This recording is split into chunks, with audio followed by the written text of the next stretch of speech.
ወንጌል የሚያወራው ስለ ትንሣኤ ትንሣኤን የማያወራ ወንጌል ካለ ወንጌል ክርስቶስ ትንሣኤ እኛም ተነስተናል። የክርስቶስ ትንሣኤ የኛ ትንሣኤያችን ነው። ከሞት የዳንበት ከሲኦል ከገሃነም ነፃ የወጣንበት ከኩነኔ ከፍርድ ነፃ የወጣንበት የኢየሱስ ክርስቶስ ትንሣኤና የተረጋገጠ ትንሣኤ ነው። ብዙ ትኩረት የክርስቲያኑ ትኩረት ከዋናው ነገር ላይ ተለይቶ ተራ ነገር ላይ የሚበላ የሚጠጣ እጣፋ ነገር የሚጠፋ ነገር ላይ ስለሆነ በክርስቶስ የተደረገላችሁን ሕይወት ለመረዳት ሞክሩ። የሰው ልጆች ወደ ዘላለም ክብር ለማስገባት ነው። ለእኛ ኃጢአት ነው የሞተው፣ የተነሳው እኛን ለማጽደቅ ነው። ትንሣኤን ስናከብር ኢየሱስ ክርስቶስ ለሰው ልጆች እንደሞተ እንደተነሳ ከሙታንም ተነስቶ ደግሞ አሁን ሕያው ሆኖ በአብ ቀኝ እንዳለ የእግዚአብሔር ልጅነት ያገኘነው በምንድን ነው? በትንሣኤው። ትንሣኤውን መስክሩ። ትንሣኤውን ስናስብ ጌታ ኢየሱስ ክርስቶስ ሞትን ድል አድርጎ እንደተነሳ አሁን በእግዚአብሔር ቀኝ እንደተቀመጠ እኛም በዛ በክርስቶስ አማካኝነት ትንሣኤ እንደሆነልን እያሰብን እንድናስተውል ፈልጋለሁ። ዋጋ የገዛችሁ ዋጋ የከፈለላችሁ እሱ ሕይወት ነው። እሱ የዘላለም ብርሃን ነው። እሱ የዘላለም መድኃኒት ነው። እርሱ ዋጋ ከፍሎላችሁ የባካችሁ ሁላችሁም ማንበብና ወደ ክርስቶስ ለመምጣት ሞክሩ።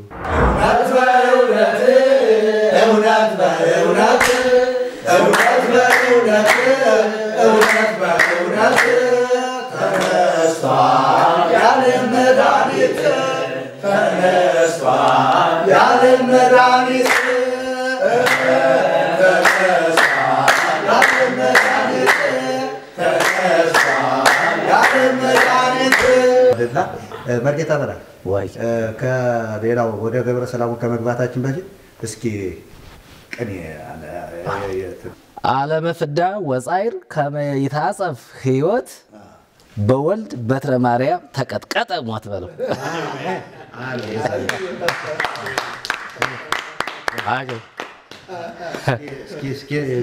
ይመለስ ይፈታል።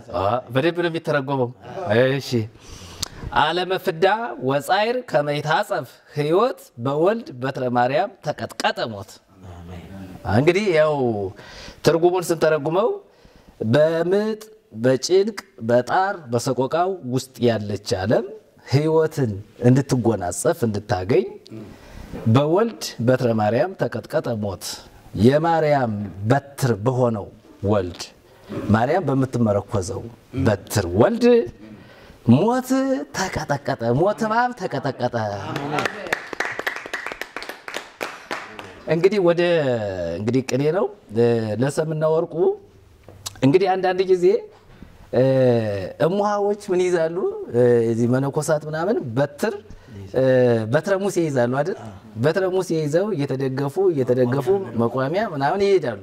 እንግዲህ በሀገራችን በገጠሪቱ ኢትዮጵያ የሚታወቅ እንደዚህ አይነት ባህል አለና ሰዎች ሲመነኮሱ ሲያረጁ የግድ ድጋፍ ያስፈልጋቸዋል አይደል? እና ድጋፋቸው ምንድነው? በትረ ሙሴ ይባላል። እና ያንን ይዘው ወደ ተለያየ አቅጣጫ ሲሄዱ እጃቸው አይጠፋም፣ ይዘው ተደግፈው ይሄዳሉና እንግዲህ በትረ ሙሴ ያው በትረ ማርያም ማለት እንግዲህ ማርያም የምትመረኮዘው ማለት ለማርያም ራሱ ድጋፏ ምርኩዟ ኢየሱስ ነው ማለት ነው። ሌላ ምርኩዝ የላትም ማርያም። ይሄንን ይሁድ በደንብ አስመረ ነው የምናገረው።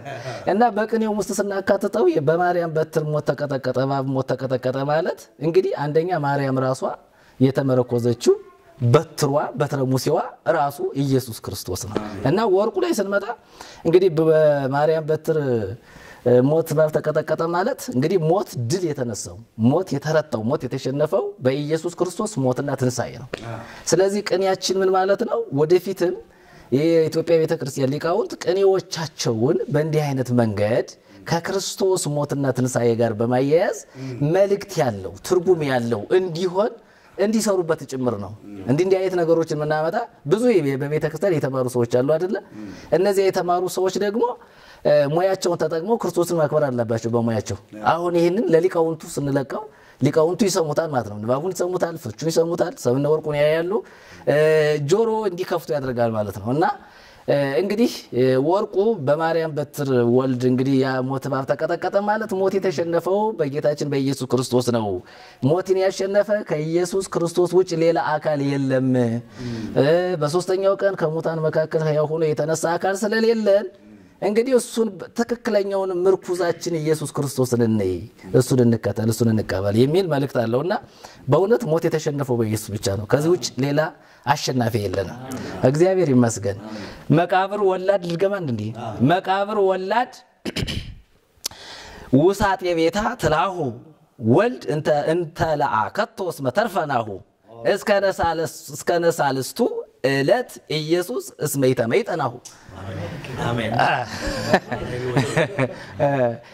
መቃብር ወላድ ውሳጤ ቤታ ትላሁ ወልድ እንተ ለአ ከቶስ መተርፈናሁ እስከ ነሳልስቱ እለት ኢየሱስ እስመይ ገባ ለሊሁ እስመይተ መይጠናሁ ወይስመይተ መይጠል እስመ አምጣነ ጠፋ ዜናሁ። እንግዲህ ምንድነው እንግዲህ ምንድነው አንዳንድ በጣም እንግዲህ በጭንቅ በመከራ በስተርጅና እድሜ ከገፋ በኋላ እንደምን ብሎ እግዚአብሔር አንድ ልጅ ይሰጣቸዋል አንዳንድ እናቶችና ያ ልጅ በቃ ካይናቸው መለየት የለበትም እና በጣም ሰቀቀን ይዛቸዋል እና ካይናቸው ከተለየ እናቶች ልጅ የት ሄዶ ነው ያው በከተማ ያለ ታውቃላችሁ ስልክ ይደውላሉ። በገጠር ያለ ደግሞ ከጠፋ በጣም አፋልጉኝ ነው፣ ጩኸት ነው፣ ልቅሶ ነው እና አንዳንድ እናቶች ለወለዱት ልጅ በጣም ያለቅሳሉ፣ በጣም ይጓጓሉ። ካይናቸው እንዲርቅ እንዲጠፋ አይፈልጉም እንግዲህ ለሰሙ ማለት ነው። እና ብዙ እናቶች ልጆቻቸው የወለዱት ልጅ ከፊታቸው ከጠፋ እንዲህ ከቤተሰቡ መካከል አንድ ወንድ ልጅ ከመጣ ራሱ ብርቅዬ ነው ማለት ነው። እና ያ ልጅ እንደው ወጣ ብሎ ትንሽ ከዘገየ ልጅ ምን ሆነ ድረሱልኝ ነው ጩኸት ነውና እንግዲህ መቃብር ወላድ ምን ማለት ነው? በቤቷ ውስጥ ሆና ታለቅሳለች ማለት ያ መልእክተኛው ኢየሱስ ክርስቶስ ልጇ ቀርቶባታልና ማለት መቃብር ልትበላው ኢየሱስን አልቻለችም። መቃብር ሊይዘው ኢየሱስን አልቻለም። ኢየሱስ መቃብር ውስጥ አልተገኘም አይደል? ተቀበረ፣ አፈር አልበላው፣ አጥንቱ አልበሰበሰም፣ ምንም የሆነ ነገር የለም። ኢየሱስ ሕያው ሆኖ ተነሳ እና ለወርቁ መቃብር አለመያዙን መቃብር አለማሸነፉን ኢየሱስ ከመቃብር መነሳቱን የሚያሳይ ነውና እስከ ነሰለስቱ ዕለት ኢየሱስ አምጣነ ጠፋ ዜናሁ እስከ 3 ቀን ድረስ ቢጠበቅ የለም። ኢየሱስ ደግሞ በ3ኛው ቀን የተነሳ አይደል እና እስከ 3 ቀን ድረስ ቢጠበቅ የለም። አረ ያ ልጅ ጠፋብኝ አፋልጉኝ፣ አሁን ደብዳቤ የሆነ ነገር ትለጠፋል፣ የሆነ ነገር ያፋልጉኝ እንትን ወረቀት የለም እና ኢየሱስ ቢፈለግ 3 ቀን ሙሉ በቃ የለም ኢየሱስ እና ምን ማለት ነው? 3 ቀኑ ከሆነ በኋላ ያው ኢየሱስ መነሳቱን የሚያሳይ ነውና ምን ለማለት ነው እንግዲህ በቅኔው ውስጥ የምናስተላልፈው መልእክት መቃብር ማልቀስ ማለት ነው። እንግዲህ መቃብር ሰዎች ሞቶ ይቀራል፣ ይበሰብሳል ነበር አይደለ? እንደሌሎቹ ሰዎች ይሆናል ነበር። ግን ኢየሱስ የተለየ ነው። ቅድም እንደተነገረው የኢየሱስ ክርስቶስ ሞትና ትንሳኤ ልዩ የሚያደርገው ሌሎቹ ሞታው በስብሰዋል። ሌሎቹ ከሙታን መካከል ሌሎች ሙታን ቢነሱም ግን የተነሱት በራሱ በኢየሱስ ነው። ቅድም ቀሲስ እንደተናገሩት የተነሱት በራሱ በክርስቶስ ኢየሱስ ኃይልና ስልጣን ነው። ኢየሱስ ግን የተነሳው በእግዚአብሔር ኃይል ነው እና ይሄ ደግሞ ልዩ ያደርገዋል እና እንግዲህ መቃብር እናት ወላድ አለቀሰች ማለት ያው አልቅሳ ቀረች ነው። መቃብር አልቅሳ ቀረች እንጂ ኢየሱስን አላገኘችውም። እንደወጣ ኢየሱስ ምን አለ ቀረ ነው የቅኔው መልእክትና ይኸውላችሁና መቃብር ኢየሱስ በቃ አልያዘውም እና አንዳንድ ሰዎች በነገራችን ላይ እንዲህ አይነት መልእክቶቹ እና ኢየሱስ እንደወጣ ቀረ ማለት ተመልሶ ወደ መቃብር አልመጣ። አንዴ ነው የሞተው ኢየሱስ። በቃ አንድ ጊዜ ሞተ፣ አንድ ጊዜ በ3ኛው ቀን ተነሳ፣ ከዚያ በኋላ አረገ ሄዶ በወነበረ በባናቡሁ እንዳለው ጌታ በአብ ቀኝ ሄዶ ተቀመጠ። አሁን ምጽአቱን ነው የምንጠብቀው አይደል? በተለይ የአማኙ ማህበረሰብ ትልቁ ተስፋው የኢየሱስ ክርስቶስ መምጣት ነው። አሁን ድነናል፣ እርግጠኞች ነን። ጸድቀናል፣ እርግጠኞች ነን። የዘላለም ሕይወት አግኝተናል፣ እርግጠኞች ነን። ከእግዚአብሔር ጋር ታርቀናል፣ እርግጠኞች ነን። በእኛና በእግዚአብሔር መካከል ምንም አይነት ግርዶሽ እንደሌለ እርግጠኞች ነን። አሁን እኛ የምንጠብቀው ነገር ምንድነው ከተባለ የኢየሱስ ክርስቶስን ምጽአት ነው። ማራናታ የኛ ተስፋችን ኢየሱስ ብቻ ነው። አሁን እኛ እንዴት እንድናለን? እንዴት እንጸድቃለን? እንዴት የዘላለም ሕይወት እናገኛለን? እንዴት ነው የዘላለም ሕይወት ጉዳይ የሚል ጥያቄም የለንም፣ አይኖረንም ወደፊትም። አንዴ በክርስቶስ ኢየሱስ ሞትና ትንሣኤ የተጠናቀቀ የዘላለም ሕይወት አለን። ስለዚህ አሁን እኛ አርፈናል። ያረፈ ሰው በቃ ማንን ያወራል? ኢየሱስን ነው የሚያወራው አይደል? የሚገርማችሁ ነገር እረፍቱ የሆነለትን ነገር ያወራልና በጣም እኛ እንግዲህ እያንዳንዳችን ያው በቤተ ክህነት ጥላ ስር ነው የመጣ ነው። በዚያ ስንመጣ ግን የመጣንበት መንገድ የኖርንበት ህይወት ያለፍንበት ያገደምንበት በዚያ ስናሳልፍ እያንዳንዱ ነገር የመከራ የስቃይ ህይወት እንደሆነ ግልጽ ነው። ይሄንን ህይወት እዚያ አላገኘ ነው። ይሄንን ደስታ እዚያ አላገኘ ነው። የሚያምር ካቴድራል ነው ያለው። የሚያምር ስርዓት አለ። የሚያምር ስርዓት አምልኮ አለ። የሚያምር ስርዓተ ማህሌት አለ። ያ ሁሉ ግን የልብ ደስታ ሊሆን አልቻለም። ግን የልባችን ደስታ ግን የናዝሬቱ ኢየሱስ ክርስቶስ ነው። በጣም ትልቁ ደስታ በቃ በተመስጦ የምናጣጥመው ደስታ በተመስጦ ውስጥ ሆነን በጣም እንጆይ የምናደርግበት ትልቁ ደስታ እርካታ ያለው ኢየሱስ ጋር ነው። እና ሰው ቀደም እንደተናገራችሁት እናንተ ኢየሱስ ሳይኖር መብላት መጠጣት መከራ ነው ራሱ ስቃይ እኮ ነው። ምክንያቱም ደስታ የለበትም። ሙሉ የሆነ ደስታ አይደለም፣ ከፊል ነው። ከፊል የሆነ ደስታ ስለሆነ ከመብል ከመጠጥ ያላለፈ ስለሆነ ከልብስ ከሆነ ነገር ያላለፈ ስለሆነ በክርስቶስ ኢየሱስ ያልሆነ ደስታ ከየትም የለምና እንግዲህ የቤተ ክርስቲያን ሊቃውንቱ በዚሁ የምናስተላልፈው ቅድም ያሬዳዊ ወረብ ራሱ እየተባለ ነበረ። ወረቡን አሁን እየዋጀነው ነው አይደል? ያልተስተካከለውን እያስተካከል ጎባጣውን እያቀናል አይደል? ርበቅ እያደረግን አይደል? አንዳንድ ገጠር አካባቢ ስትሄድ የተጣመመ የተወላገደ እንጨት ምናምን ሲያገኙ አምጥተው ድንጋይ ይጭኑበታል። ከዚያ ለምለም ባድርገው ለምለም ያረጉትና ምን ያረጉታል? ድንጋይ ይጭኑበታል እንዲቃና ማለት ነው። አሁንም እኛ እያደረግን ያለነው ምንድነው? በቤተ ክህነቱ የተበላሸው ሞያ እያረቅን እያስተካከል ዜማው ለክርስቶስ፣ ቅኔው ለክርስቶስ፣ ቅዳሴው ለክርስቶስ እያንዳንዱን ስርዓት ለክርስቶስ ለመዋጀት ስራ እየሰራን ነው ማለት ነው። እና በትንሽ ቅኔ ግን ትልቅ መልእክት ማስተላለፍ፣ በትንሽ ወረብ ደግሞ በጣም ክርስቶስን የሚያከብር ነገር ማስተላለፍ ይሄ በጣም ቀላል ነገር አይደለም። እና በቅኔዎቻችን ሁሉ ኢየሱስን የምናሳይበት ትልቁ ምክንያት የቤተ ክህነቱ ሰው ወደ ክርስቶስ እንዲመጣ ነው። ለምን መሰላችሁ? በቤተ ክህነት ታውቃላችሁ ትዕቢት አለ። ለምሳሌ የቤተ ክህነቱን ሰው ሂዶ ለማውራት ለማነጋገር የግድ በእነሱ ልክ ሆኖ መገኘት ይጠይቃል እንጂ ወርደህ ከተገኘህ ማንም አይሰማም፣ ማንም ደግሞ አያናግርህም። ለምንድነው ከተባለ ይሄ የእውቀት ጥግ ብለው ስለሚያምኑ ለምሳሌ የቅኔው መምህር እንደው ተራ ዲያቆን ሄዶ ማነጋገር አይችልም አይደል? አይችልም። ለምንድነው? በቃ ትዕቢት አለ፣ ንቀት አለ። እሱ ከኔ ጋር እኩል ሊሆን አይችልም ስለሚሉ ማለት ነው። ስለዚህ አሁን ወንጌል በእነሱ ዕውቀት ልክ እየመጣ ነው። ይሄንን ማመን አለባቸው። ወደዱም ጠሉም አመኑም አላመኑም ከዚህ በኋላ የሚመጣው ትውልድ ግን የነሱን ዕውቀት ልክ አድርጎ መሰረት አድርጎ ይመጣባቸዋል። እሳት የላሰ ትውልድ ይመጣል። ለምሳሌ የቅኔውን መምህር በቅኔ የሚያፋጥጥ፣ የድጓውን በድጓ የሚያፋጥጥ፣ የያቆቋውን በአቋም የሚያፋጥጥ፣ የቅዳሴውን በቅዳሴ የሚያፋጥጥ ትውልድ ይመጣል። ይሄ ማለት ደግሞ ለክርስቶስ ልባቸውን ክፍት እንዲያደርጉ እንዲያዘጋጁ ይሆናል ማለት ነውና እንዲህ አይነት ነገሮችን እኛም ሰበር የምናስገባቸው ሰዎች እንዲው ልሙጥ ጴንጤ አይደለንም። እኛ ዝም ብለን የተባረርን ሰዎች ዝም ብለን አውደ ምሕረት አይበጃችሁም አይጠቅማችሁም ተብለን የተገፋን ሰዎች ብቻ ሳይሆን ሙያውም ያለን የነበርን ሰዎች መሆናችን ማወቅ መቻል አለባቸው። ስለዚህ አንዳንድ ቀን ባለፈው የሆነ ነገር ተለቆ የተማርን መሆናቸው እነዚህማ የተማሩ አይደሉ ይላሉ። ኮሜንት አንባችሁ ከሆነ ይጽፋሉ ኮሜንት እንደዚያ። እኛ እያንጸባረቅ ትክክለኛውን ነገር እየተናገርን እንሄዳለንና ለሚገርማችሁ ነገር እዚህ መጽሐፈ ድጓ ላይ ቅድም ቄስ ሲጠቅሱ ነበር እና ወደ እናንተ ጠቅለል አድርጌ እመልሳለሁ ሐሳቡን። ግን ምን አለ መሰላችሁ? ተንሰው አንሳ ኩሎ ሙታን ወፈትሆሙ ለሙቋን በአብይ ኃይሎ ስልጣን ዋጋዘ ነፍሰ ጻድቃን ለአልዓዛር ተንስ ይቤሉ ወለጉርኒ ዘፈወሰው በቃሉ ይላልና አዝማቹን ትቸው ማለት ነው። እኔ በጣም እዚህ ክፍል ውስጥ ድጓው ላይ ሲናገር በጣም ልቤን የነካው ነገር ኢየሱስ በነበረበት ዘመን ህሙማን ሲፈወሱት የነበረው ድውያን ሲፈወሱት የነበረው ነገር ካፉ በሚወጣው ቃል ነው። በጣም የሚገርመው ነገር ማለት ነው ምንም አይነት ነገር አልተረካከም ኢየሱስ። ለምሳሌ አልመራቸውም ወደ ሌላ ከሱ ወደ ሌላ አካል እንዲሄዱ ከሱ ፊታቸውን እንዲያዙ አላደረጋቸው። የመጡትን ሁሉ ኢየሱስ ሊያደርጋቸው ነበር፣ በቃሉ ይፈውሳቸው ነበር። እና ይሄንን የድጓን ክፍል ሳጠረው ሳይ እኔ በይል የመጣ ያለው ያጠናውት ማለት ነው። አይስጽም ለምን መሰላችሁ?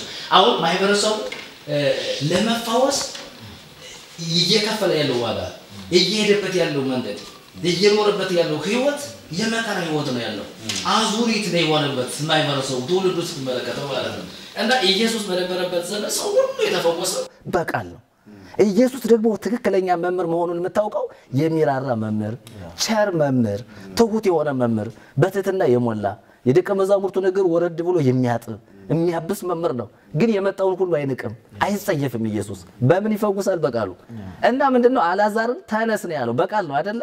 ተነስ ነው ያለው። እና ና ብሎ ሲለው ወለጉርን ይዘፈወሰው በቃሉ። አስብ፣ እሱን እኮ ነው የምለው። ተንሥእ አንሥአ ኩሎ ሙታን እኮ ነው እሱ ተነስቶ። እሱ ብቻ አይደለም የተነሳው፣ ሌሎችንም አስነሳ ነው። አሁን ያሬድ የተናገረው እንግዲህ እዚህ ላይ በጣም የሚገርመው ነገር እኔ በጣም አስቡት። በቃ እኛና ማህበረሰቡና እግዚአብሔር እንዴት እንደተላለፈ በጣም ነው ሰፊ ክፍተት ነው ያለው። ህብረተሰቡ ወደ እግዚአብሔር እንዳያይ ሌላ መንገድ የሚከፍቱ አካላትን አስቧቸው። እና ኢየሱስ ጋር የመጣው ሁሉ ተፈውሰው ነው የሄደ። ምን አይነት ጥበብ ነው! ምን አይነት መገለጥ ነው!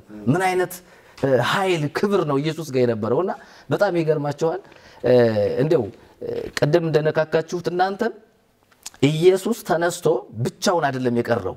እዚህ ላይ መዝሙሩ ላይ ስንመለከተው ተንሥአ አንሥአ ኩሎ ሙታን የሚለው እሱ ተነስቶ ሌሎች ሙታንንም ምን አደረጋቸው ነው የሚለው?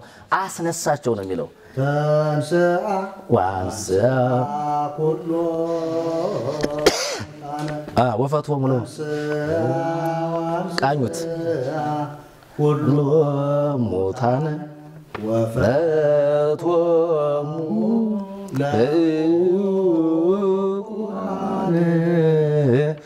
ተንሥአ ወአንሥአ ኩሎ ሙታን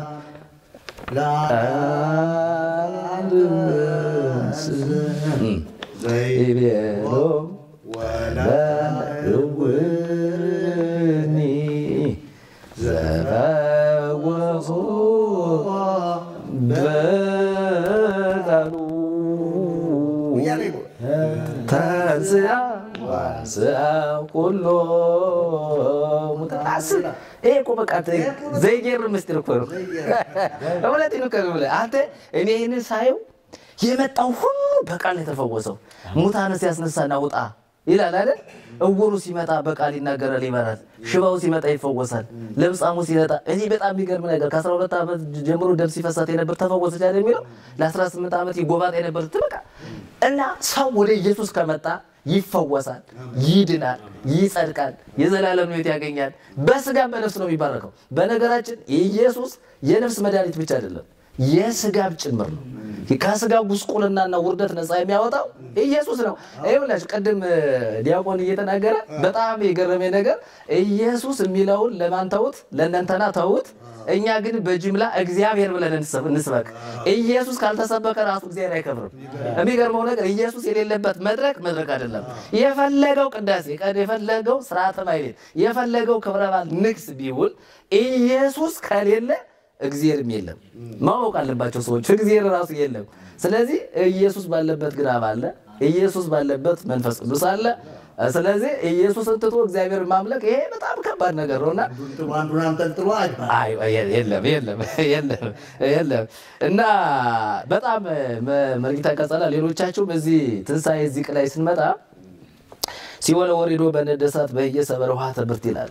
በጣም የሚገርመው ነገር ወደ ሲኦል ሄዶ ምን ያደርግ? የታሰሩ እስረኞች ነበሩ አይደለ? እነሱን የብረቱን መወርወሪያ ያንን ምን አድርጎ ሰባብሮ አወጣቸው ነው የሚለው። በጣም አወጣቸው ይላልና የኢየሱስ ክርስቶስ መሞት በሕይወተ ሥጋ ላለው ሁሉ ሳይሆን አስቀድመው ለሞቱ ሰዎች እስረኛ ለነበሩት ሁሉ ኢየሱስ ምን አድርጎ ሄዷል? እዛ ጋር ድረስ እንኳን ሄዷል ኢየሱስ። እና ትልቁ መልእክታችን ቤተ ክህነቱ ወደ ኢየሱስ ክርስቶስ እንዲመጣ ነው። አይውላችሁ ወንጌል ለቤተ ክህነት አሁን ያስፈልጋል ብለን ግልጥ የምንናገረው ወንጌል እውነት ስለሆነ ነው። እና ሰዎች ሁሉ የሄደን የትንሣኤውን ምስጢር አይደል? የትንሣኤ ምስጢር እኮ ቀላል አይደለም። እኛ መነሳታችንን ቀደም በዚያ ቆላስ ላይ ስናንሰው በማን ጋር ከእግዚአብሔር ጋር አይደል የተሰወርነው? በክርስቶስ እኮ ነው የሚለው። የት ጋር ያለ ነው አሁን? እኛ ሰማይ ውስጥ እኮ ነው ያለ። ስለዚህ በክርስቶስ ትንሣኤ እኛም ተነስተናል። የክርስቶስ ትንሣኤ የኛ ትንሣኤያችን ነው። የኛ ከውርደት የተነሳንበት፣ ከሞት የዳንበት፣ ከሲኦል ከገሃነም ነፃ የወጣንበት፣ ከኩነኔ ከፍርድ ነፃ የወጣንበት ነው የኢየሱስ ክርስቶስ ትንሣኤና የተረጋገጠ ትንሣኤ ነው። እንደ ሌሎቹ አይደለም። እና የምናከብርበት ታላቅ ምክንያት እንዲያው የቤተ ክህነቱ ሰው ቀልብ ካለውና ልብ ካለው ይህንን እውነት ይዞ መጋፈጥ ነው ያለበት። ከኢየሱስ ክርስቶስ ውጭ ሌላ ምንም መፍትሄ ለምድራችን የለምና እኔ እንዳላበዛ ሌሎቻችሁ እንግዲህ የመጨረሻ የማጠቃለያ ሐሳብ ይኖረናል። በኋላ መልእክት እናስተላልፋለን። ከበሉም ደግሞ ይህንን እየተናገሩ ቢበሉ ገብረ ሰላም ይባላል። እሱን ወደ ግብረ ሰላሙ በነገራችን ላይ መርጌታ ኢየሱስ ክርስቶስ ከትንሣኤ በኋላ ሰኞና ማክሰኞ ማይዶት ይባላል። ማይዶት ማለት እንግዲህ በጣም እሱን ትምህርትም ብንነካካው ከሲኦል ከወጡ በኋላ ከየት እንደተቀመጡ እንግዲህ ነፍሳት አይታወቅም። እኔ በቅርጫ ተቀምጠው ይሰንብቱ እኔ አላቅም። ብቻ ግን የሆነ በቅርጫ ተቀምጠው ይሰንብቱ ነፍሳት አላቅም። ግን ምንድነው ማይዶት ማለት አዳምና ሔዋን ምን ያደረጉበት ነው። ይሄ ማይዶት ነፍሳት ከሲኦል የወጡበት ቀን ተብሎ የሽግግር ጊዜ ተደርጓልና ረቡዕ ራሱ ስንመጣ ሐሙስ ማን ነው? አዳም አይደል? አዳም ወዴት የገባበት ነው? ወደ ገነት የገባበት ነው። ግን የት ቆየ አዳም? እዛ ቆይቶ ወጣው ማለት ነው። ተመልከቱት። ከዚያ በኋላ ረቡዕ አልዓዛር ነው አይደል? ረቡዕ አልዓዛር ነው። ሐሙስ አዳም ነው።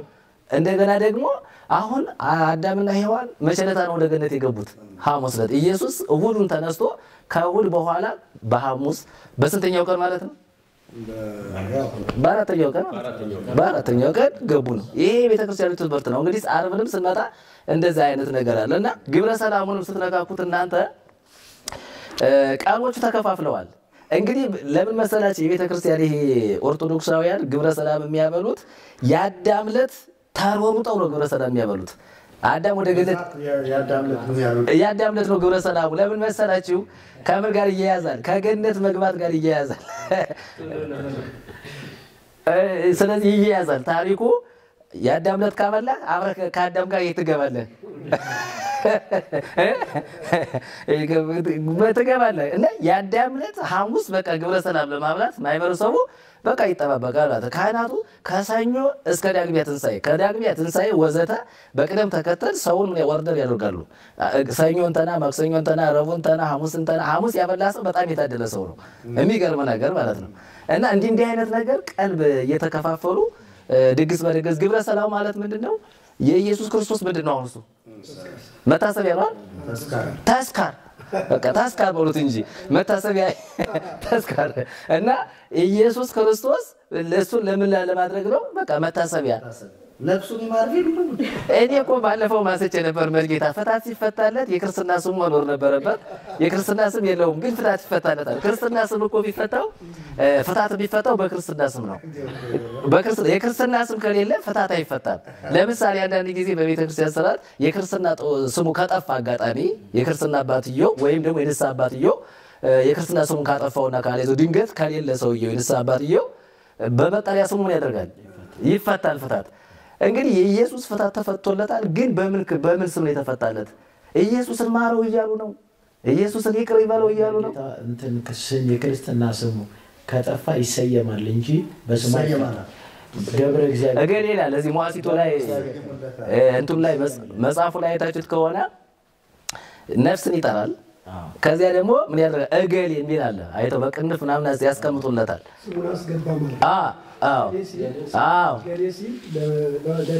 እግዚኦ አይረፍ ነፍሰ ገብርከ ገብረ መድን ካል እሰየ ነው። ግን ገብረ መድን የሚለው ስም ከጠፋ ገብረ እግዚአብሔርም ካል ነው። ለዚያ መጠሪያ ስሙን ማስገባት ግድ ነው። ቀሪዎችንም ይሄ መዋሲት የፈጠራ መዋሲት ምናምን አለ አይደለ? ሊቃውንት ተሰሞታላችሁ በዚያ እና እንዲህ አይነት ነገሮቹ አሁን የኢየሱስ ክርስቶስን ተስካር መታሰቢያ በደንብ ማውራት አስፈላጊ ነውና እኔ የኢየሱስ ክርስቶስ ተስካር መቆም አለበት። እንብላ ዝም ብለን ነው መባል ያለበት። ለሌላ ጊዜ በዚህ ጉዳይ ላይ በሰፊው እናወራለን። ለዛሬው ምንድነው ከትንሣኤው በኋላ ያለው እንደው ዝም ብለን እንነካካው ብለን ነው እንጂ እንደው ጨዋታም ስለሆነ እንደ ትምህርት ተነስቶ ግን በደንብ እንደው ካህናት ይቅርታ አድርጉልን እንዳትቀየሙን በመድኃኔዓለም በዚህ ደግሞ መሐር አስቀሩብን ብላችሁ ጋራ ሌላ ጦርነት እንዳትከፍቱ። ሌላ ደግሞ ኢየሱስን ተናግረን የተከፈተው ጦርነት ሳያንሰን አሁን ደግሞ መሐር አስቀራችሁብን። በነገራችን ከዚህ ጋር ይያያዛል። ለምሳሌ ክርስትና መነሳት ሰው ሳይገባው ወይም ደግሞ ወንጌል ተመስክሮለት ሳያምን ለምን ይጠመቃል የሚል ጥያቄ ሲነሳ እሱን ስናነሳ ለምን በ40 ቀናትም ቀን መሐራ ክርስትና ብንበላ ምን ችግር አለው? እንዲሁም ደግሞ ሴቷን በ80 ቀን የሚለው በጣም እሱ ጦርነት ስለተከፈተ እነሱ ደግሞ ይህን ጦርነት በ40 ቀን የእግዚአብሔርን ልጅነት አግኝቻለሁ ብለው በጭፍን ስለሚከራከሩ ሴቷም ደግሞ እንዲህ ወለተ ማርያም የተባለች በ80 ቀኗ ገብረ ዮሐንስም የተባለ በ40 ቀኑ። ይህንን ደግሞ የነገረችው እናቱና አባቱ ናቸው። ይህን ሰው አሁን ወደ ጌታ ለማምጣት ስያሜው ለጌታ ይሁን ብሎ ለመናገር እሱ ነው እኮ እያስቸገረኝ ያለው። ለዚህ ነው እባካችሁ ዲያብሎስ ታሰረ አትበሉን፣ እናንተ ፈታችሁ ለቃችሁታል እንጂ አላሰራችሁልን። ምክንያቱም ቢታሰር እናንተ አመፀኞች አትሆኑ፣ የዋሃን ነው የምትሆኑ፣ የሰላም ሰዎች ነው የምትሆኑ። በእውነት ወንጌልን ለመስማት ልባችሁን ክፍት ነው የምታደርጉ። እግዚአብሔር የተባረከ አርአየ ስልጣን ላይለቅ ንጉሠ ነገሥት እግዚአጋይስት አርአየ ስልጣን ዘይሴብሕዎ ሊቃነ መላእክት ይሰግዱ ሎቱ በፍርሃት። ይሄ ስልጣኑን በሞት ላይ ያሳየ ይላል መዝሙር ነው። ይሄ በነገራችን ንጉሠ ነገሥት እግዚአጋይስት የጌቶቹ ጌታ የነገሥታት ንጉሥ እንግዲህ መላእክት የሚሰግዱለት የሚያመሰግኑለት። አዎ ስልጣኑን በሞት ላይ ያሳየ። ምን አድርጎ? ተነስቶ። ክብር ለኢየሱስ አሜን። ተነስቶ አሳየ። ይህንን አሁን አርአየ ስልጣኑ ላዕለ ሞት አርአየ ስልጣኑ ላዕለ ሞት ንጉሠ ነገሥት እግዚአጋይስት አርአየ ስልጣኑ ላዕለ ሞት እያለ ይገር ይህንን በማቋሚያም በጸናጽልም ጸልጽለ አመርግደ ምናምን ከምተወው ይልቅ ትርጉሙ ገብቶ ስልጣኑን በሞት ላይ ያሳየው ሞትን ድል አድርጎ የተነሳው እሱም ብሰብከው። እኔ እውነቴን ነው። አንድ ቀን ስብከት ሲሰጠ ይሰብከዋል። አርአየ ስልጣን በደንብ አዝማችሁን እያልኩ እየፈታ ክብር ለኢየሱስ ይሁን። እንዲህ ቢሆን ቤተክርስቲያን እውነቴን ነው ማለት የምናነሳቸው እነዚህ ኮልኮሌ ነገሮች ሁሉ እየወደቁ ይሄዳል እና ትንሣኤው ይህንን ነው ያደረገልን። መዝሙራቱ አጠቃላይ ስናያቸው ይህንን ነው የሚያደርገው። እኛ እንደው ህዝቡ እንደው የዋህደን የኢትዮጵያ በእውነት ወግድርኒ ትገብር ፋሲካ አዎ ሃሌሉያ ምንድን ነው የሚለው? ይገብሩ ባለ ሰማያ ይገብሩ ባለ ወምድርን ይትገብር ፋሲካ ታሲባ በደመ ክርስቶስ። አይ ሰማያ ደመና ባል ያደርጋሉ። ለምን? ኢየሱስ ስለተነሳ። ምድርም ፋሲካን ታደርጋለች። ምድር ሲልኛል ምንም ማለት እኛ ምድር ላይ እንትኑ ለተራራው ለእንትኑ አንሰጠው። ምድር ላይ ያለን እኛ ምድር ላይ እኛ ሳተነን ነው ምድር የምትኖር። በነገራችን ሰማይ ምድር ያልፋል፣ የማናልፍ አለንኝ የእግዚአብሔር ልጆች። ፍጥረት ሁሉ የሚጠባበቀን የእግዚአብሔር ልጆች እኛ አለን። ስለዚህ እኛ ፋሲካውን ደስታውን እናደርጋለን። ይህ ማለት ግን በግ እናርዳለን ማለት አይደለም። በጉማ እሱ ታረደ፣ የእግዚአብሔር በግ ታረደ። ኢየሱስ ለአንዴና ለመጨረሻ ምትክ የሌለው በግ ታረደ እኮ።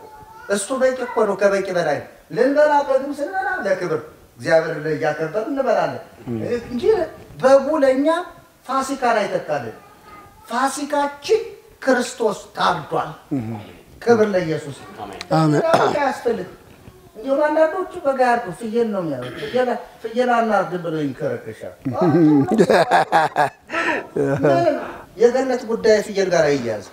አይ ፍየል በአንተ ትመሰላለች። ኧረ እባክህ አንተ መቼ ጸዳት አለ?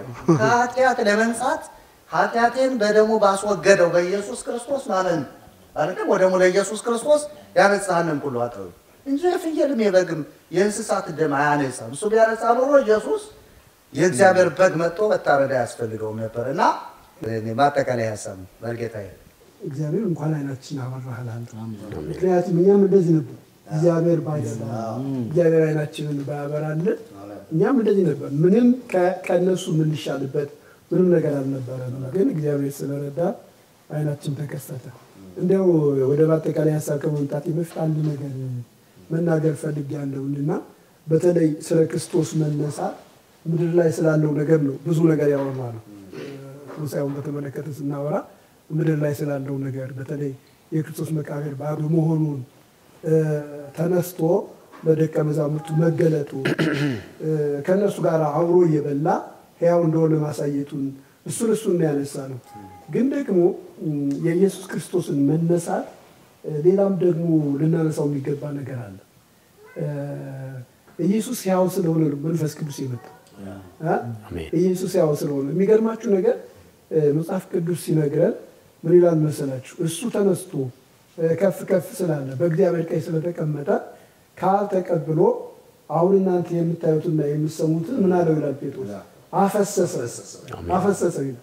እና የኢየሱስ ክርስቶስ መነሳት ትንሣኤውን ራሱ ተራ ትንሣኤ የማያደርገው ተራ ትንሣኤ ሕያው ትንሣኤ ነው ብለን እንድናስብ የሚያደርገን ደግሞ ሌላው ምክንያት ኢየሱስ ሕያው ስለሆነ ሕያው ሆኖ ስለተነሳ የእሱ መነሳት በሰማይም ስለተረጋገጠ እግዚአብሔር ደግሞ ከሰማይ ምኑን ላከ? መንፈሱን ላከ። የሚገርማችሁ ነገር ያ መንፈስ ነው ዛሬ ቤተክርስቲያንን በኃይል እንድትቀጥል የሚያደርጋል። ኢየሱስ ወደ ሰማይ ባያርግ አሁን ተነስቶ ወደ ሰማይ ባያርግና መንፈስ ቅዱስ ባይመጣ ቤተክርስቲያን በዚህ መንገድ አስቀጥል ይሄ ኃይል አይኖራትም። እኛ ዛሬ ቤተክርስቲያንን እንደው በዚህ በተለመደው በባህላዊ ነገር ስለምናያት ኃይል አልባ ትመስለናለች። ግን የሚገርመው ነገር በቤተክርስቲያን የተገለጠው ኃይል በቤተክርስቲያን የተገለጠው ኃይል መንፈስ ቅዱስ የሚባለው ኃይል ቤተክርስቲያን ያሁን እንድትቀጥል ያደረጋት ነው።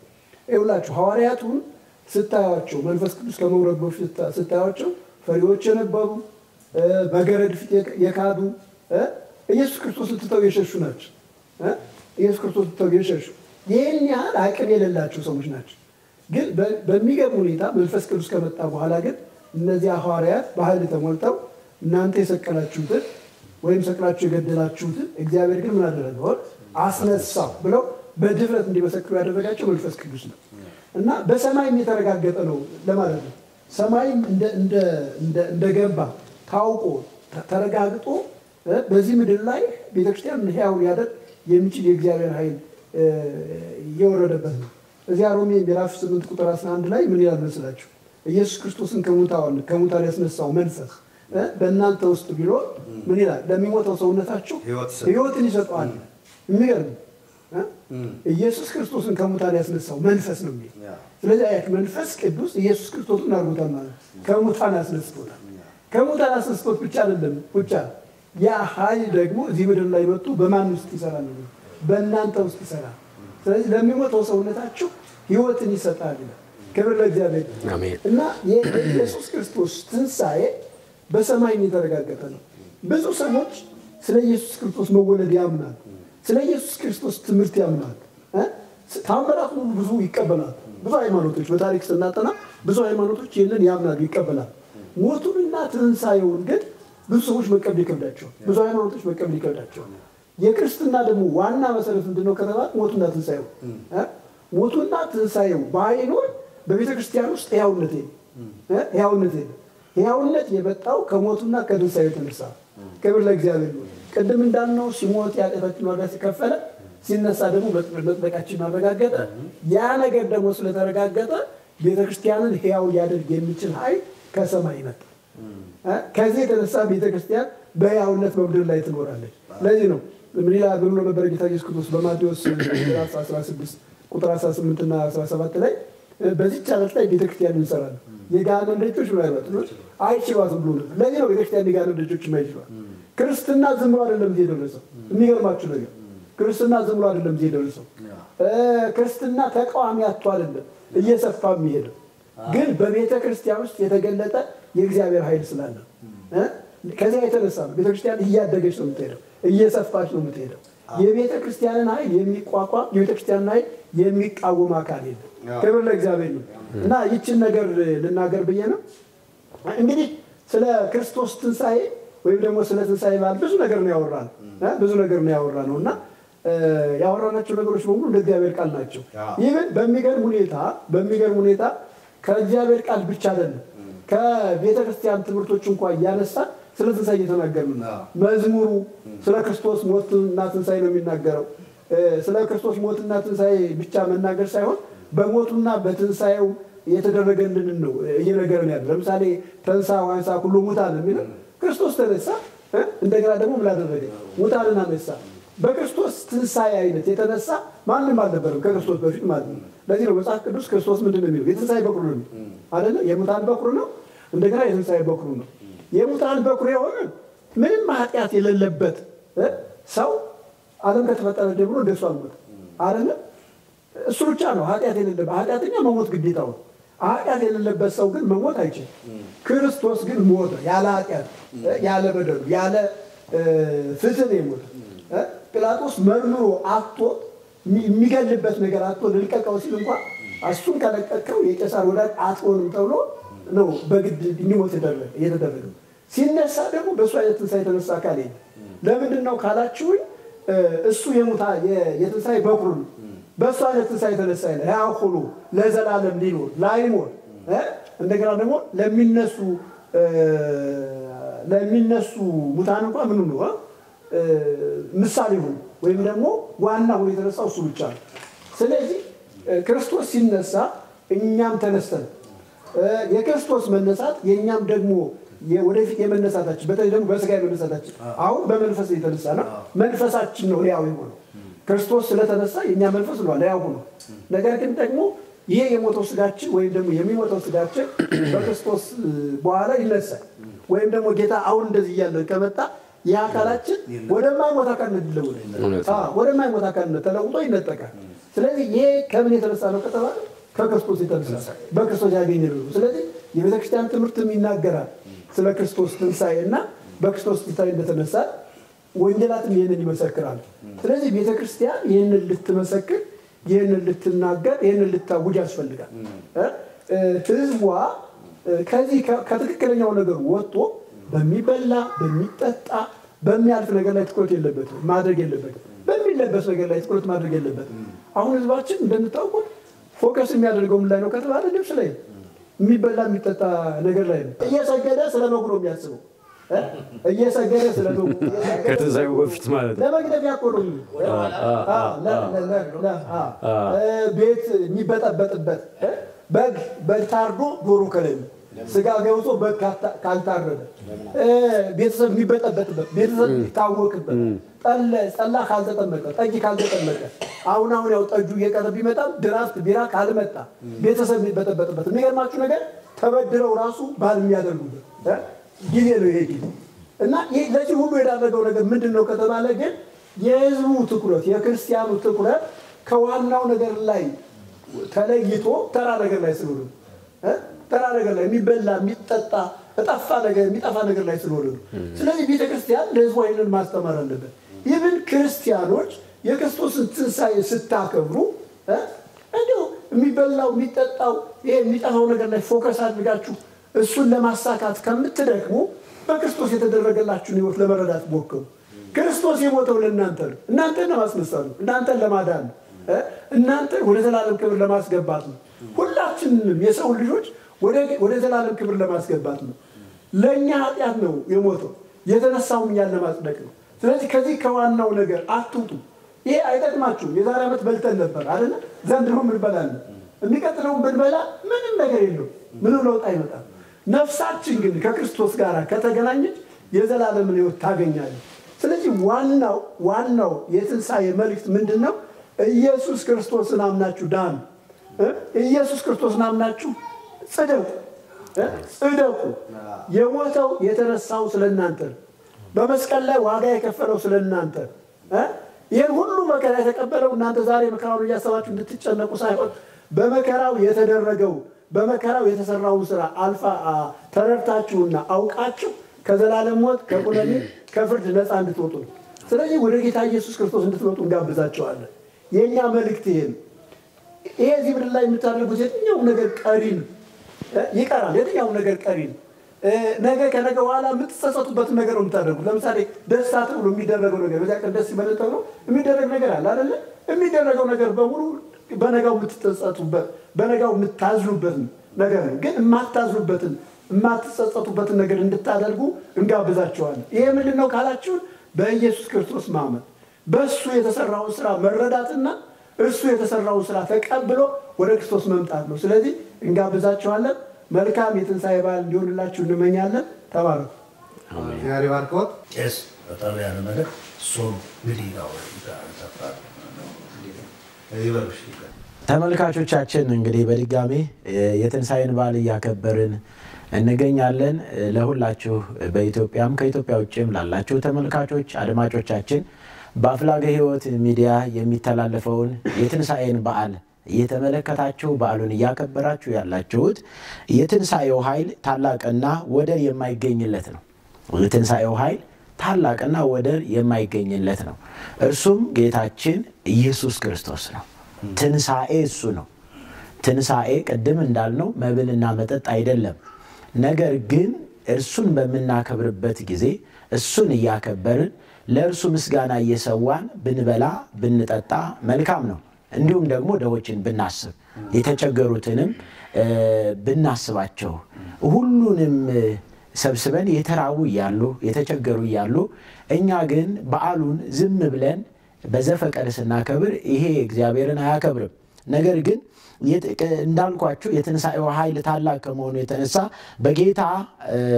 በጌታ ትንሣኤ ማድረግ ያለብን ስለ ትንሣኤው መመስከር ጌታችን መድኃኒታችን ኢየሱስ ክርስቶስ በሐዋርያት ሥራ ምዕራፍ 1 ላይ ለደቀ መዛሙርቱ ከትንሣኤው በኋላ በመንፈስ ቅዱስ ካዘዛቸው በኋላ ደቀ መዛሙርቱ አንድ ቦታ ተሰባስበው ይጸልዩ ነበር እና በአንድ ቦታ ተሰባስበው እየጸለዩ ከመካከላቸው አንድ የጎደለ ነበረ። ያም ይሁዳ እንግዲህ በዳዊት አፍ በመንፈስ ቅዱስ እንደተናገረ ብሎ ጴጥሮስ ተነስቶ ይናገራል። በመንፈስ ቅዱስ በዳዊት አንደበት እንደተናገረ ይሁዳ ወደ ገዛ እጣው ሄደ።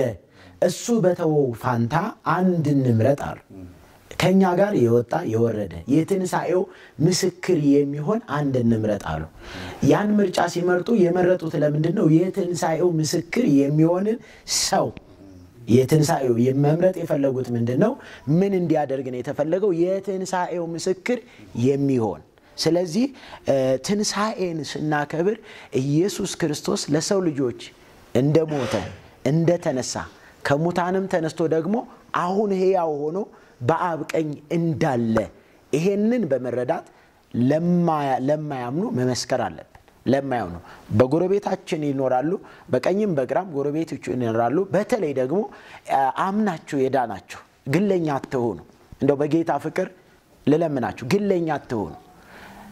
ትንሣኤውን መስክሩ ያለምንም ፍርሃት ያለምንም ገደብ። ምክንያቱም ለምንድነው ስንል የእግዚአብሔር ልጆች መሆናችን የሚጀምረው በትንሣኤው። የእግዚአብሔር ልጆች የመሆናችን መጀመሪያው ምንድነው? ትንሣኤ ነው። የእግዚአብሔርን ልጅነት ያገኘነው በምንድነው? በትንሣኤው። ምክንያቱም ሙታን ሆነን የእግዚአብሔር ልጆች መሆን አንችልም። ነገር ግን በትንሣኤው ሕይወትን ያንን በኃጢአት በበደል የሞተውን ሕይወት አስነስቶ ሕይወት ከሰጠን በኋላ ሕያው የሆነው የሕያው እግዚአብሔር ልጆች ተብለው ምን ይላሉ? ይጠራሉ። አሁን ሕያው ያደረገን ምንድነው? ትንሣኤው ነው። ስለዚህ በትንሣኤው የዘላለምን ሕይወት ካገኘን የእግዚአብሔርን ልጅነት ያገኘነው በክርስቶስ ትንሣኤ ነው። ትንሣኤ ባይከሰት ድነት የሚባል አይኖርም። ትንሣኤ ባይሆን ድነት አይኖርም። ትንሣኤ ስለሆነ ድነት ተፈጽሟል። ትንሣኤ ሆኗል። ከእርሱ ጋር አስነስቶናል። ክብር ለአምላካችን ለእግዚአብሔር። ስለዚህ ተመልካቾቻችን፣ አድማጮቻችን ይህንን መልእክት የምትከታተሉ ይህንን እውነት በመመስከር በዓሉን ታከብሩ ዘንድ እንዲሁም ደግሞ ላልዳኑት ተመሰክሩ ዘንድ በጌታ በኢየሱስ ክርስቶስ ፍቅር እናሳስባችኋለን። ጸጋና ሰላም ከእናንተ ጋር ይሁን። አሜን። ያው ትንሣኤውን መስክሩ ነው። ትንሣኤው የገባችሁ ትንሣኤውን መስክሩ። ደግሞ ትንሣኤው ሳይገባችሁ ትንሣኤን የምታከብሩ ደግሞ ትንሣኤውን መጀመሪያ ስለ ትንሣኤው ወቁ። ከዛ በኋላ ትንሣኤውን እመኑ። በትንሣኤው ውስጥ ግቡ ነው። ተነሱ ማለት ነው። ክብር ለኢየሱስ ይሁን። እንግዲህ ወንድም ኪዳኔ ማጠቃለያ ሐሳብ። ጥሩ። ጌታ የተባረከ ይሁን። እንግዲህ በዚህ በዓል በዚህ የክርስቶስ ትንሣኤ መታሰቢያ በዓል ስናከብር ማስተላለፈው መልእክት ምንድነው? የመጀመሪያ ፋሲካችን የሆነውን ክርስቶስን እንድናስብ። ምክንያቱም ፋሲካችን ክርስቶስ ስንል የታረደልን ክርስቶስ፣ የሞተልን ክርስቶስ፣ ስለኛ በደል ኃጢአት መስዋዕት የሆነ ዋጋ የተከፈለበት ክርስቶስ መሆኑን እያስተዋልን። ምክንያቱም ፋሲካ ስናስብ በብሉይ ኪዳን የታረደ በግ ከሆነ የምናስታውሰው፣ በአዲስ ኪዳን ደግሞ ስለኛ የሞተውን የእግዚአብሔር በግ የሆነውን ክርስቶስን ስለሆነ ክርስቶስ ስለኛ እንደታረደልን እንድናስብ አሁን የምናርደውን አዲሱን በግ ሳይሆን ማሰብ ያለብን የሞተልንን ክርስቶስ ስለኛ ዋጋ የተከፈለበትን የእግዚአብሔርን በግ ክርስቶስን እንድናስበው አዲስ በግ አሁን የገዛነውን በግ አይደለም የእግዚአብሔርን በግ እንድናስብ ማስተላለፍ ፈልጋለሁ በሁለተኛ ደረጃ ትንሳኤን ነው የምናከብረው ትንሳኤውን ስናስብ ጌታ ኢየሱስ ክርስቶስ ሞትን ድል አድርጎ እንደተነሳ አሁን በእግዚአብሔር ቀኝ እንደተቀመጠ እኛም በዛ በክርስቶስ አማካኝነት ትንሳኤ እንደሆነልን እያሰብን እንድናስተውል ፈልጋለሁኝ ይህን መልእክት ማስተላለፍ ፈልጋለሁኝ እንግዲህ ከፋሲካ በዓል ጋር ተያይዞ ቀጣይ ሳምንቱ ሲከበር የነበረ የቂጣ በዓል አለ በብሉይ ኪዳን ምክንያቱም መነሻችን እሱ ስለሆነ ዛሬ በክርስቶስ ኢየሱስ ፋሲካችንን ካከበርን በኋላ በህይወት ዘመናችን ሁሉ አብሮ ሊኖረን የሚገባ የቅድስና ህይወት አለ ብዙ ጊዜ ልክ ፋሲካን ባከበርን በማግስቱ ስለ ጸብ ስለ ክርክር ስለ ጥል በሚበላው በሚጠጣው በመስከር በመከራከር በልዩ ልዩ ክርስቶስ በማይከብርባቸው እግዚአብሔር በማይከብርባቸው መንገዶች እንዳናከብር በቅድስና ይህንንም በዓል ለአንድ ቀን ሳይሆን በህይወት ዘመናችን እንድናስበው ትንሳኤን ስናስብ ብሉይ ኪዳን የቂጣ በዓላቸው እንደሚያስቡት ለሳምንት እንደሚያስቡት እኛ ደግሞ በዘመናችን በህይወት ዘመናችን ሁሉ በተሰጠን ዘመን ሁሉ ክርስቶስን እያከበርን በቅድስና ህይወት እንድንኖር ከጸብ ከክርክር ከጥል ከስጋ ፍሬዎች ሁሉ ወተን በመንፈስ ፍሬዎች እንድንመላለስ ማለት እፈልጋለሁ ምክንያቱም ሁላችን በክርስቶስ ክርስቲያን የሆን ሁሉ በቅድስና ህይወት ከኖር ምድር ታርፋለች ሰላም ነው ምኮነው አሁን በዘመናችንም የምናየው ጥልና ክርክርም አይኖርም በቤታችን ሰላም ከሆነ በአካባቢያችን ሰላም ነው የሚሆነው በአካባቢያችን ሰላም ከሆነ በምድራችን ሰላም ይሆናል እኛ የሰላም ሰዎች ስንሆን ለሌሎች ሰዎች ሰላምን መስበክ ጉልበት ይኖረናል አቅም ይኖረናል እና በትንሳኤ ህይወት ስንኖር አሁን የትንሳኤን ህይወት ስለሆነ ምንኖረው ሰላምን መስበክ አለብን ፍቅርን አንድነትን መስበክ አለብን ከጸብ ከክርክር ሙሉ ለሙሉ መውጣት መቻል አለብን ለሌሎችም ይሄንን መስበክ አለብን በዋናነት ደግሞ የትንሳኤው ጉልበት የሆነንን ክርስቶስ መስበክ መቻል አለብን ምክንያቱም ሐዋርያቶች ትንሳኤን ካረጋገጡ በኋላ የትንሳኤውን ጉልበት ነው የሰበኩት እና እኛ ትንሳኤን ስናከብር የትንሳኤው ኃይል የሆነውን ክርስቶስን በእያንዳንዱ ባገኘነው አጋጣሚ መስበክ መቻል አለብን የሚበላ የሚጠጣ ወይንም ደግሞ የማይጠቅመን ነገር ላይ ሆነን መከራከር መቻል አለብን በቤተ ክርስቲያንም አሁን ያየነው አሁንም በወንድሞች እንደተገለጸው በቤተ ክርስቲያን ክርስቶስ የሚከብርባቸው ቃላቶች አሉ የማይከብሩባቸውን አስወግደን የሚከብርበትን እያነሳን ለትውልድ ማስተላለፍ መቻል አለብን ክርስቶስን መስበክ መቻል አለብን ምክንያቱም ትንሳኤያችን እሱ ስለሆነ የትንሳኤያችን ማዕከል የክርስቲያናችን ማዕከል ክርስቶስ ስለሆነ ክርስቶስን የምንሰብክበት መንገድ በጽሁፋችንም በንግግራችንም በቃላችንም በዜማችንም በልዩ ልዩ እግዚአብሔር ይከብርባቸዋል ባልናቸው መንገዶች ሁሉ ክርስቶስን ሳናስወጣ ክርስቶስን መስበክ አለብን በየ መልእክት ማስተላለፍ እፈልጋለሁ ክብር ለጌታ ለኢየሱስ ይሁን መልካም ትንሳኤ ይሁንላችሁ ክብር ለኢየሱስ ይሁን እግዚአብሔር የተባረከ ይሁን ኦኬ ዲያቆን ማጠቃላይ ሐሳብ መልእክት እንዴው ቀር የምትለው ሐሳብ ካለ እስኪ አንተ ደግሞ ወደ ተመልካቾች አንድ መዘንጋት የሌለባችሁ ነገር እንደማሳሰቢያ የምናገረው ዋጋ የከፈለልን ማን ነው የሚለው ላይ ብናተኩር ደስ ይለኛል ለኔ ከሞት ወደ ህይወት ስለመሸጋገሬ ዋጋ የከፈለልኝ ማን ነው ዋጋ ተከፍሎላችኋል ዋጋ ተገዝታችኋልና ለራሳችሁ አይደላችሁ ስለዚህ በስጋችሁ እግዚአብሔርን አክብሩ ይላል በዋጋ ተገዝታችኋልና የሰው ባሪያዎች አትሁኑ ይላል ስለዚህ በዋጋ የገዛችሁ ዋጋ የከፈለላችሁ ክርስቶስ ብቻ እሱ ህይወት ነው እሱ የዘላለም ብርሃን ነው እሱ የዘላለም መድኃኒት ነው እርሱ ዋጋ ከፍሎላችኋል በባካችሁ ሁላችሁም ማንበብና ወደ ክርስቶስ ለመምጣት ሞክሩ አንዳንዴ እገሌ ከዚህ ወጥቶ ወደዛ ለምን ሄደ የሚል ጥያቄ የሚጠይቁ ሰዎች አላይም በእውነት በዛ ቤት ውስጥ እኛ ብዙ ዘመን ከ6 ዓመት ጀምሮ ነው አሁን የቆሎ ትምህርት ቤት የቆየሁት እና ስገነዘብ ሰዎች ከዚህ ከውስጥ ወጥተው ለምን ወደዛ ጋር ሄዱ ሲባል ቀጥታ ዲፌንስ የምናደርገው እግዚአብሔር ረግሞት ነው እግዚአብሔር መቅሰፍት ጥሮበት ነው እግዚአብሔር ተቆጥቶት ነው ወይ የተለያዩ ስሞችን በመለጠፍ የዛን ሰውዬ የሄደበትን ምክንያት ከማወቅ ይልቅ ለመርሳት የሚሞክርበት ነገር አለ እንግዲህ እገሌ ወጣት አዲሶን እሱ እኮ እንዲ ስላደረገ ተብሎ ይለጠፋልና እባካችሁ እስኪ ለምን ሄድክ እንኳን ብላችሁ 5-10 ደቂቃ ለመጠየቅ ሞክሩ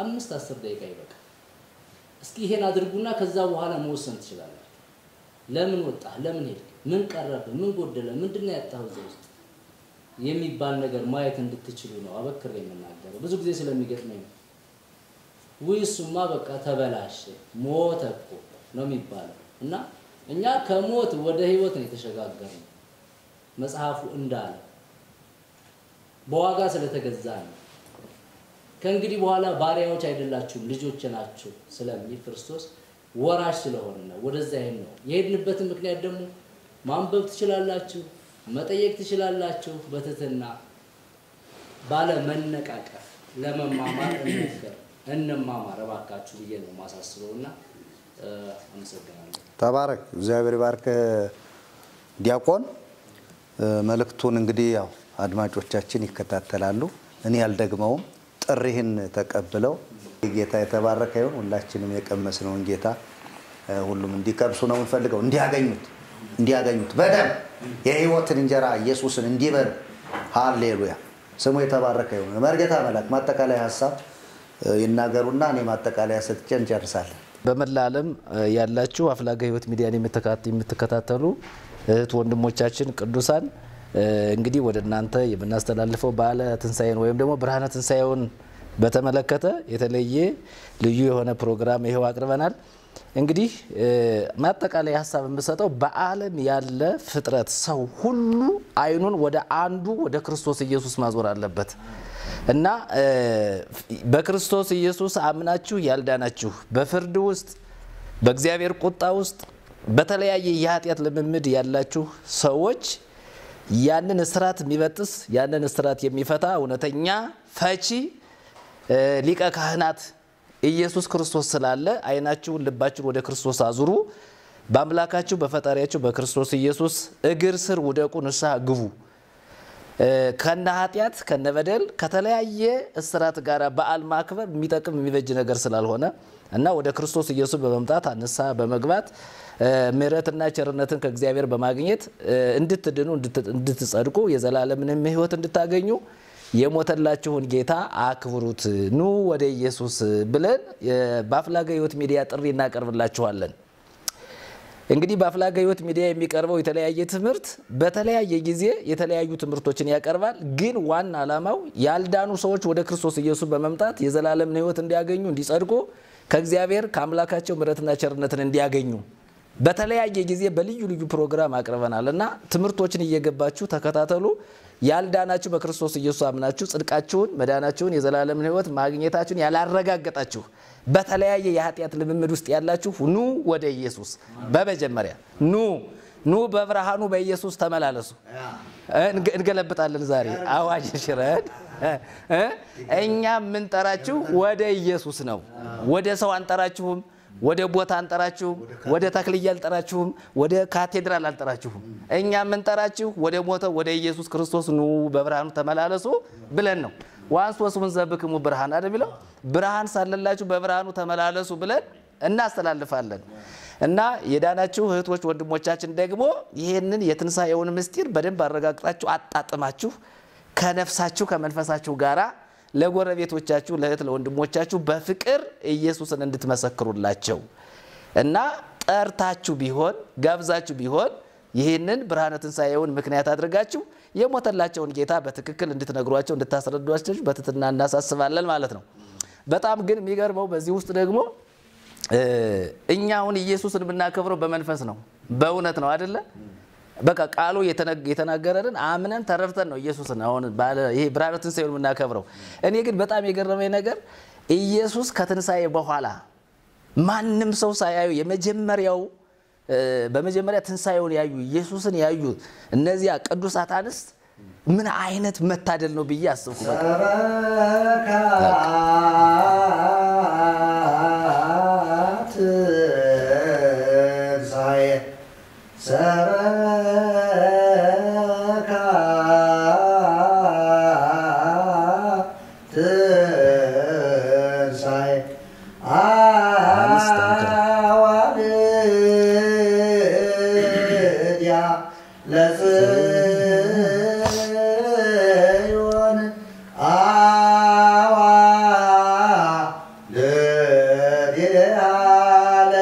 የጽዮን ቆነጃጅት ትንሣኤውን ምን አደረጉ አበሰሩ ሰበኩ በጣም የሚገርመው ኢየሱስ ከሙታን መካከል ያው ሆኖ እንደተነሳ ያዩት ቅዱሳት አንስት ናቸው አይን በአይን ፊት ለፊት ምን አይነት መታደል ነው በጣም እንዴ በጣም የሚገርመው እኮ እህቶቻችን ከሰበኩት በኋላ ነው ወንዶች የሰበኩ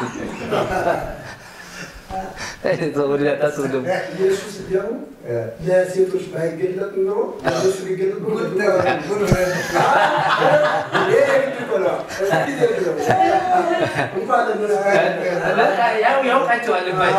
ያውቃቸዋል ሲያገለግሉት ነበር ዋጋ እኮ ከፍለዋል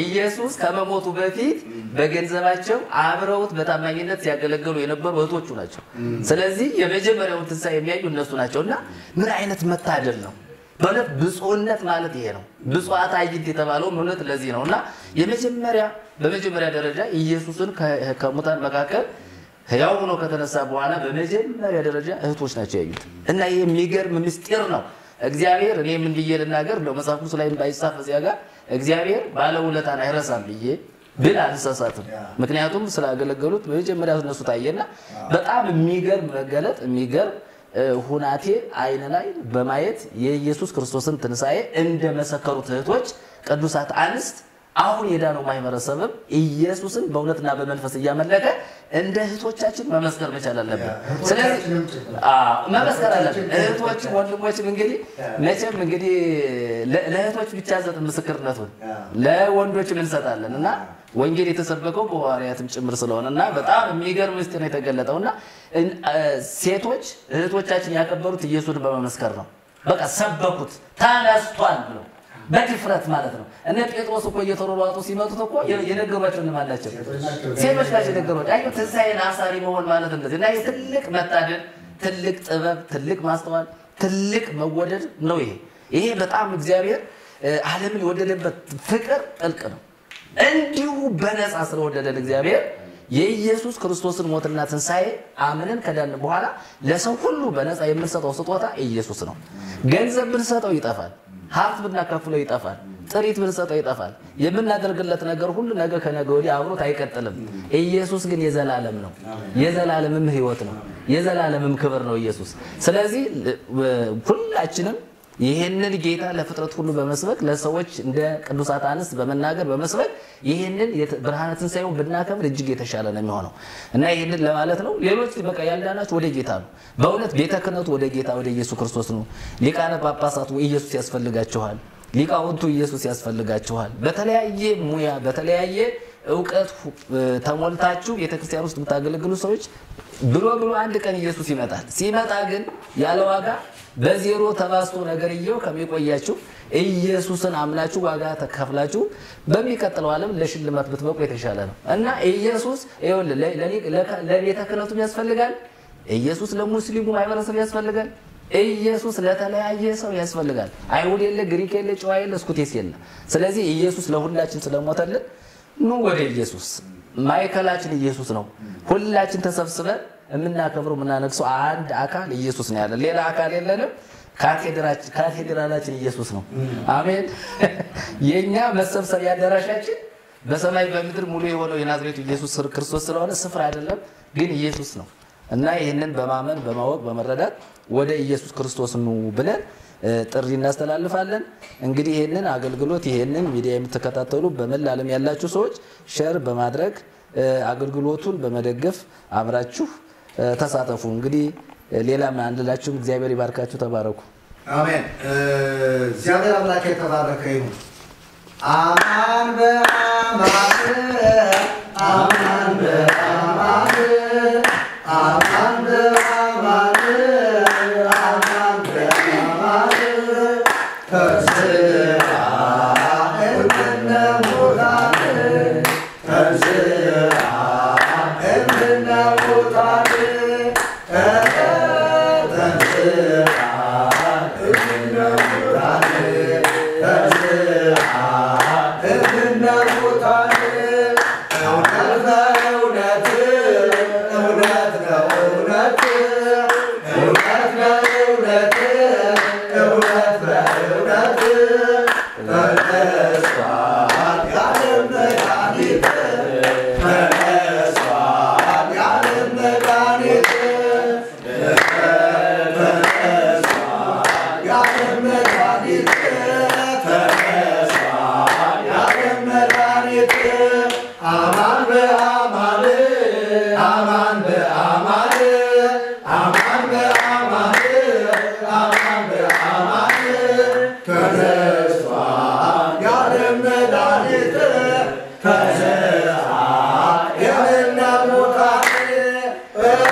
ኢየሱስ ጌታ ነው። በእውነትም ኢየሱስ ተነስቷል።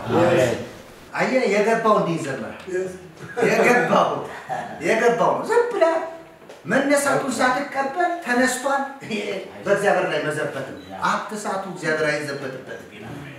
እንትኑን ብሉ፣ ስጋውን ምኑን ይህን በጉን ያረዳችሁ ብሉ፣ ችግር የለውም። 50 ቀን ተሰጥቷችኋል። 55 ቀን ጾማችሁ 50 ቀን ተሰጥቷችኋል፣ ብሉ፣ ችግር የለውም። አረብ የለ ወብ የለ ምን የለ ባሪያ የለ ስኮቴስ የለ ችግር የለውም። እሱን እኛ እንፈቅዳለን። ጌታ የተባረከ ይሁን። ድሮ አትብሉ አይደለም እንዴ? ጌታ ይባረክ።